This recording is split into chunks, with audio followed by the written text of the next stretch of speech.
the founder of Green Tourism, which is a certification programme for tourism and hospitality.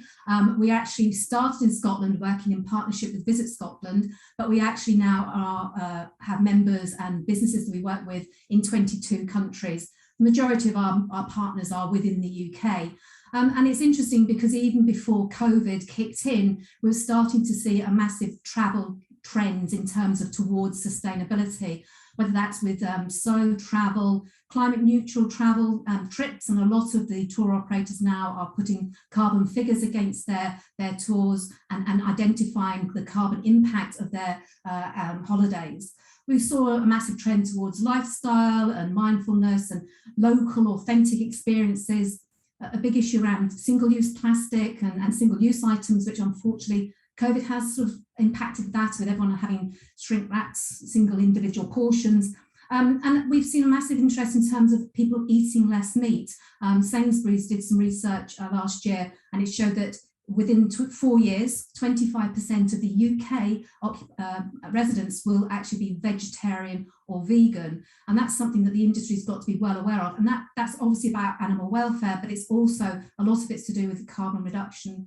And we've seen a massive interest in transformational tourism, where visitors want to leave their destinations in better than when they actually arrived.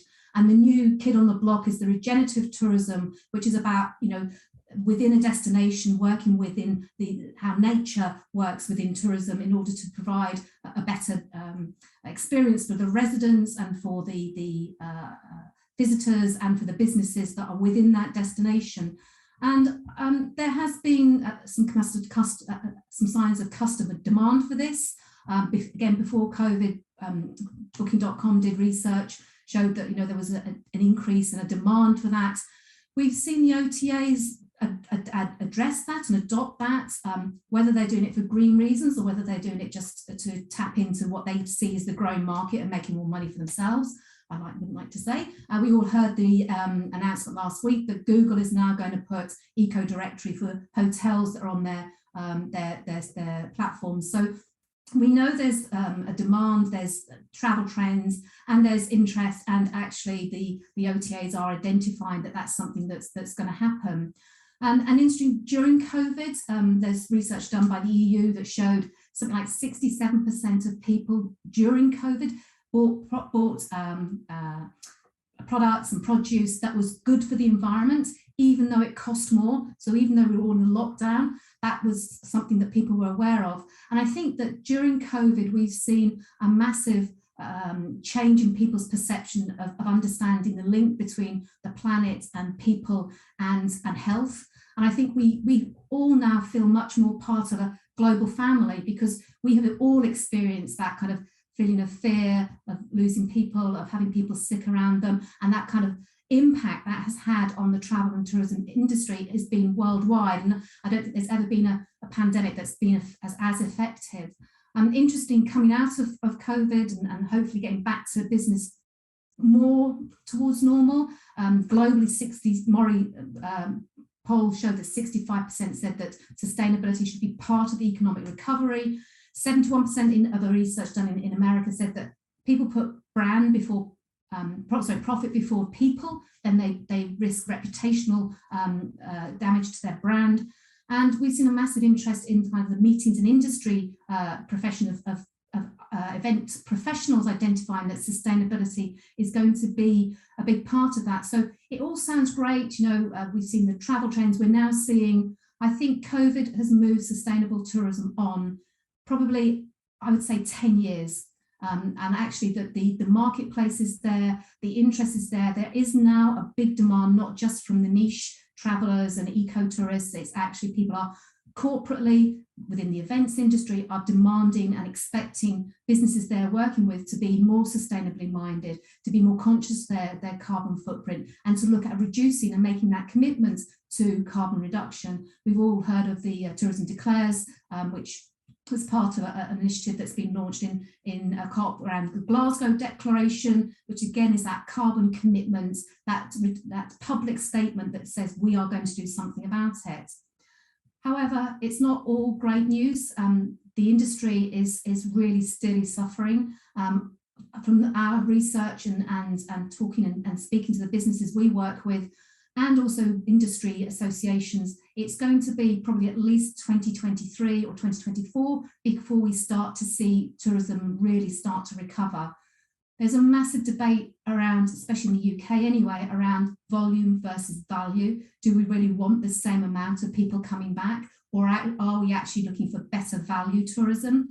ASFA, that's the Association of Scottish Visitor Attractions, did some research recently, and all their visitor attractions have been very restricted with all the social distancing measures, and it's only very recently that it's gone completely, but it was down to 1 metre spacing, all sorts of things. So their number of guests that they can have, visitors, has been much reduced. However, the research they did was that the visitor satisfaction levels are significantly higher than they were pre-COVID.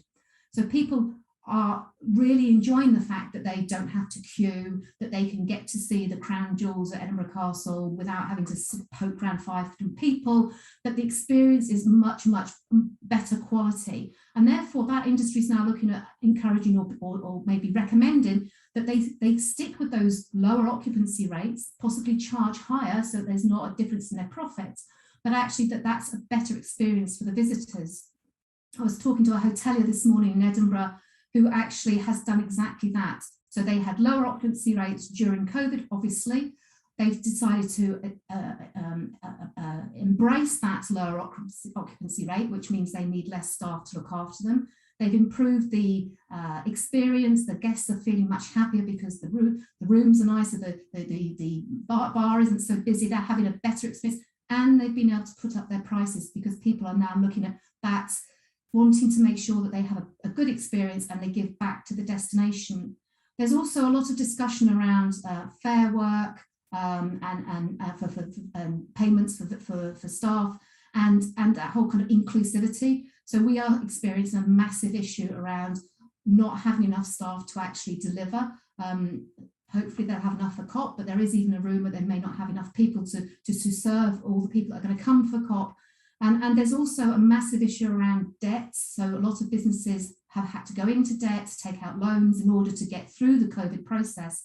And actually, how are they going to recover their money, their income, to be able to pay their staff a better wage? So I think all of these things are things that need to be taken into consideration.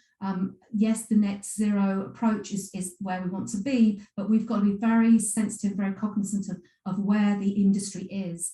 And destinations have a big part to play in this. And I think we're seeing a massive interest from destinations, especially in the UK, around a green recovery. And I think that's something that we're going to see more and more of.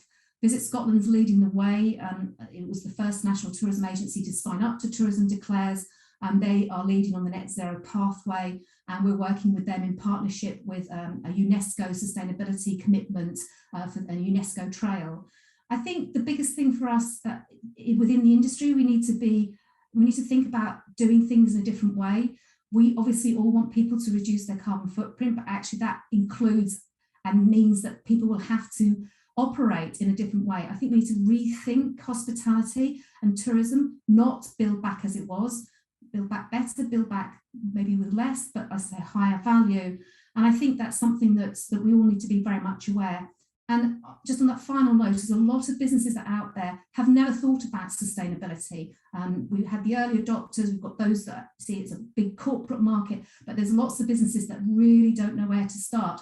And where we in Green Tourism are doing is actually giving them the basic practical stepping stones framework through our online Green Check portal that allows them to work through a system, prioritise, identify, because if they don't understand what they're supposed to be doing, they probably won't do anything, and that's not what we want. We want the future of tourism to be green and lower carbon. Thank you.